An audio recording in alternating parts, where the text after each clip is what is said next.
विधान परिषदेची कोकणची जागा राष्ट्रवादी काँग्रेसच्या अनिकेत तटकरे यांना सोडण्यात आल्यामुळे रायगडचं पालकमंत्रीपद भरत गोगावले यांना दिलं जाईल अशी राजकीय वर्तुळामध्ये जोरदार चर्चा होती। मात्र सुनील तटकरेंच्या नव्या विधानानं यावर प्रश्नचिन्ह निर्माण झालेलं आहे। गोगावलेंना पालकमंत्रीपद देण्याबाबत विचारलं असता त्यांनी एक सूचक विधान केलंय। याबाबत मुख्यमंत्री देवेंद्र फडणवीस आणि उपमुख्यमंत्री एकनाथ शिंदे यांच्याशी चर्चा करूनच मग मार्ग काढला जाईल असं तटकरेंनी म्हटलेलं आहे। तटकरेंच्या सूचक वक्तव्यामुळे रायगडच्या पालकमंत्रीपदाबाबतची अनिश्चितता कमालीची वाढलेली आहे। पुन्हा एकदा राज्यामध्ये आणि विशेष करून जिल्ह्यामध्ये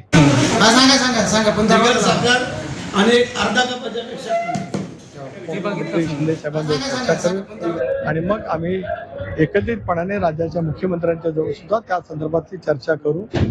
महायुती अधिक मजबूत कशी काम करेल असा माझ्या स्तरावरचा माझा प्रयत्न राहील। साहेब